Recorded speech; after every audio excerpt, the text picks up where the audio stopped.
ladies and gentlemen, boys and girls, not children, like young adults, thank you very much for listening to the third episode of the Nostalgia Birthday Party podcast. I know usually people thank you for listening to the podcast after the podcast is actually over and you've listened to it, but I'm trying to be a better person and I want to thank you first because you clicked on the link and you're listening to it now. I am the 1% of the podcast, Mickey, and I'm here with. I'm the other 50%. Mickey's selling himself short. I'm Leah.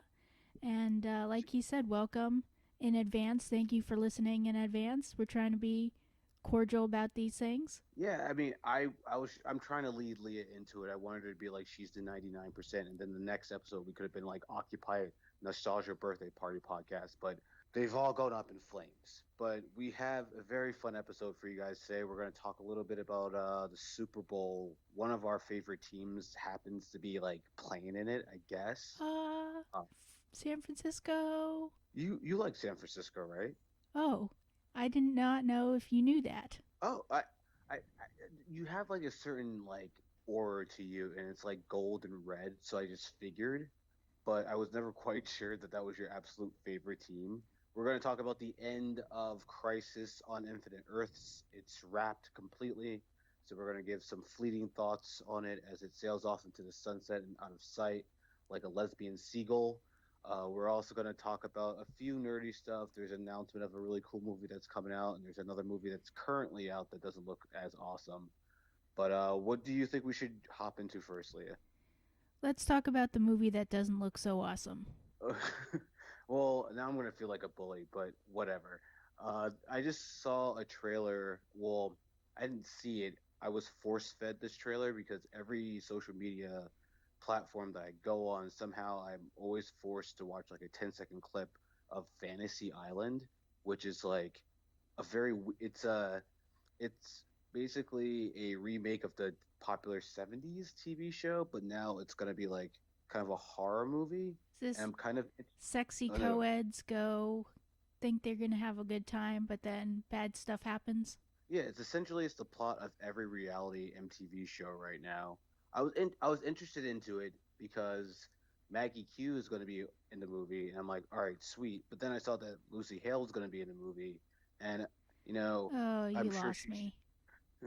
I'm sure she's trying her best. But anytime I see a movie starring Lucy Hale, I know it's going to be awful. She's about to star in a new CW show called Katie Keene starting February 6th, and it's a spin-off of Riverdale. That should tell Well, you I mean, as much as you need to know right there. That show is bananas. oh my god, is there? I didn't think there was any like linear like. I didn't think there was any like concisive like plot line with Riverdale. I thought it was just a bunch of like attractive people interacting with each other and stuff happening. Lots of bad stuff like murder and cults and harvesting organs type things happening, but sure. You said harvesting organs. I suddenly got really interested in the show. I don't feel really comfortable now. That's weird. My interest is peaked and I don't like it. Good thing you don't watch television that much and don't get into it. No, I don't. But I mean, speaking of television, I mean, we can segue right into that one. Crisis on Infinite Earths is officially done. It's wrapped. Speculation's over. It's done. I want to know how you feel about it because this meant more to you and your years of dedication to these various CW TV shows than it did for me, who's basically crammed for this whole thing in the past like month and a half. Look, the problem for me was episode 4. It was underwhelming, and the emotional pieces that I think they wanted to hit with the Speed Force visions, Barry traveling to different points in Oliver's life that coincide with the other characters trapped in this particular points, they didn't hit. And the battle itself was also underwhelming. Not a lot happened. They stared their way into creating a new Earth, a new universe. But episode I'm trying. 5, I'm trying. I was trying not to laugh. I'm sorry. Go ahead. you can laugh. What? They Care Bears stared their way into creating a new Earth. That's the Like that lifeless, like 1,000 yard stare of just like, okay, well, if It's almost like the ending of the new It movie, and if you haven't seen it, you might want to skip ahead like 3 seconds. They just bullied the clown into death, so it's just like, okay, let's just stare and just will the new universe into creation. But once they got to episode 5 of their new created Earth, it was exciting because all of the heroes that we know, every single one, including Black Lightning, which had been kept out of the Arrowverse so far, they're now all together, which leads a lot of potential for mini crossovers. And already in Batwoman, the episode that aired after Crisis, you saw at the end she did an article revealing herself, Batwoman, her super persona, as a lesbian. And Kara Danvers from Supergirl wrote the article. And before they were on two separate Earths. So now you can have these potential little Easter eggs where the heroes interact with each other. Maybe not on screen, it would be cool if it was on screen, but they're there. So like what you're saying is that like at the end of this whole thing, when you look at how the Arrowverse was before Crisis and how it is now, the big thing you just said was that now they're all in on one Earth. Like, the Yes. all these places are happening now in one universe. And I think that's cool. I think having them on different Earths, and just kind of bumping into each other for crossovers. I mean, after a few crossovers, you just kind of feel like just put them in the same place already. But I mean, I think it'll be cool just seeing, Supergirl just kind of stroll in Gotham, just be like, oh, I don't know, I got lost, I took a wrong turn somewhere. All right, bye guys. Or Black Lightning, just like, hey, the Flash just cut me in line. What's going on with that? I think that's funny to me. That's cool to me. Didn't they reveal that they were assembling a collection of superheroes with an authoritative name? They didn't give it the name Justice League, but they did play the theme music for Super Friends. Dude, I don't know. I'm not sure if they're going to be able to pull off the name Super Friends as like They've already done the name Super Friends in the crossover episode, musical episode Duet with The Flash and Supergirl. They call each other their super friends. There was a whole song about it. With Wait, wasn't that the one where Darren Chris or whatever was some kind of like interdimensional being that just makes people go into musicals or something like that? yes, I made you watch this. Okay, I'm right on board. Awesome. So overall, Crisis was a little disappointing, was super cool with how many cameos and Easter eggs they fit in there. And the end result has definitely a lot of promise for all of the CW shows to go forward. I think if you're a fan of, I mean, obviously, if you're a fan of like CW, like the superhero shows, I feel like the overwhelming feeling is that you wanted some kind of permanence with all of this. You don't want to just be like throwaway. We fought Nazis last year kind of thing. Now it's like, okay, this crossover, it kind of matters. It's kind of canon now. It kind of got there. It was rocky the way it got there, but now they're all on the same Earth. There's the possibilities are really endless, and I like how they kind of set up stories about like Lex, and now that he's just kind of like big. He rewrote his destiny somehow, so now he's like this Quote beloved, unquote good in the eyes of the common citizen. which led to Martian Manhunter going around and booping people's memories, Yeah. which I thought was which I thought was pretty great. It's like, oh man, I'm just living my entire life. I don't have a care in the world. Wait a minute, I gotta put some memories in your head. Why would you do that? Why would you make me live? I specifically did not remember this. You mean Green Arrow died twice and I wasn't there? The dingle was not out? Come on, man. I was fine like 15 minutes ago. So I like how that Batwoman and Supergirl are at the forefront of this super friend, super chess club collect. Actually, they when I sat down on the table, it looked like they were all going to just kind of like play D&D. But I guess Super Friends is a cool trade off for it or whatever. A lot Um, of the viewers would actually watch an episode of them playing D&D, but continue. I will watch any episode of any TV show with the characters playing D&D. Law and Order, um, Riverdale. you. Riverdale Uh, had an entire season dedicated to a rip-off D&D. oh no. Next topic though, Captain Marvel Part 2 coming out in 2022. So that's four twos in one announcement. That's pretty intense. Pretty intense. I'm actually really looking forward to it, even though I have no idea what the story is going to be about. Really, I imagine it's either going to take place in between the events of Endgame because she had to go around the galaxy, and then not every planet has an Avenger, so I got to go around and avenge them.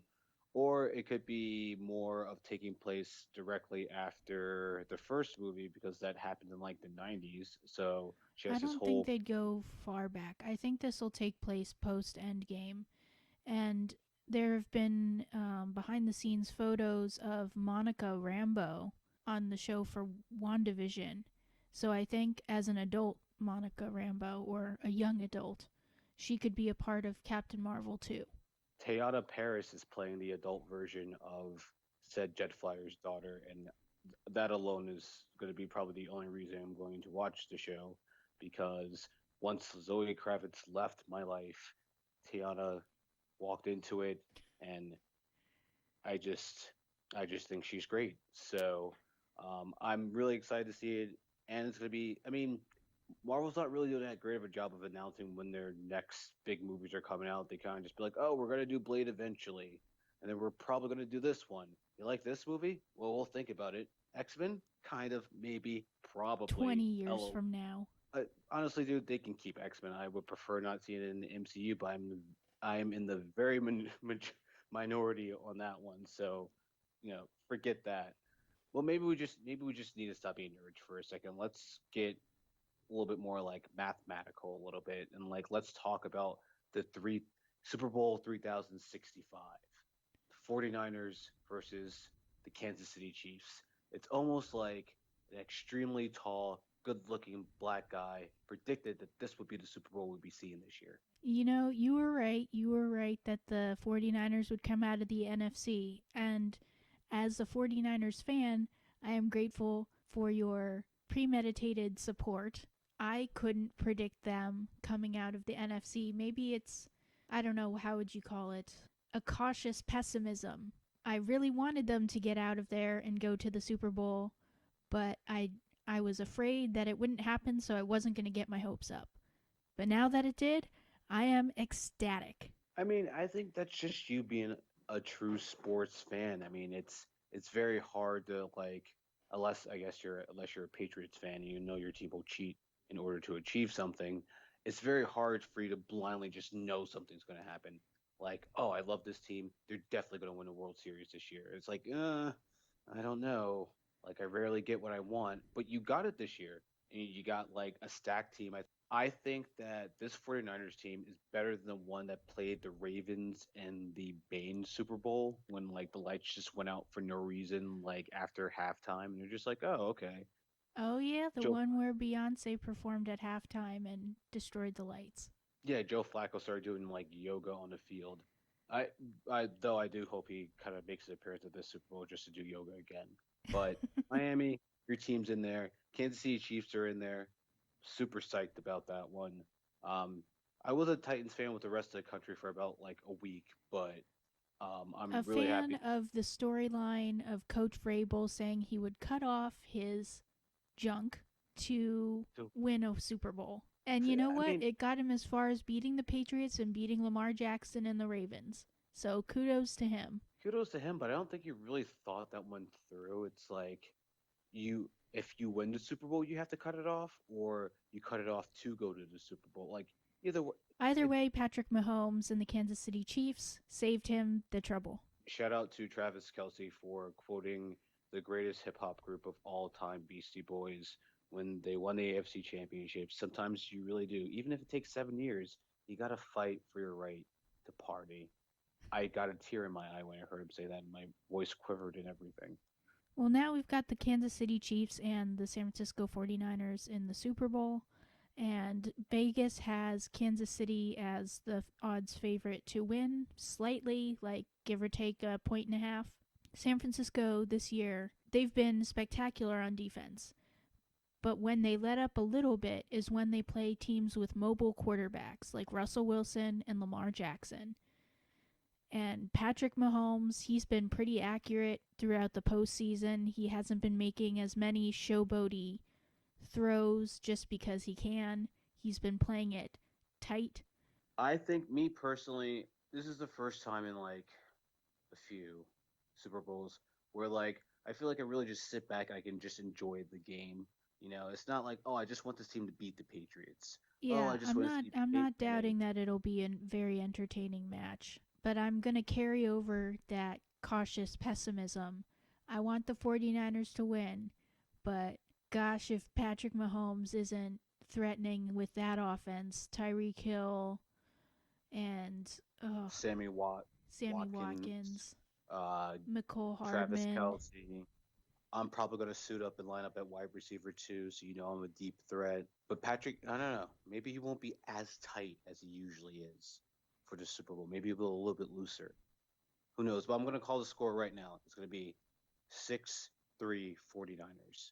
I'm calling it right now.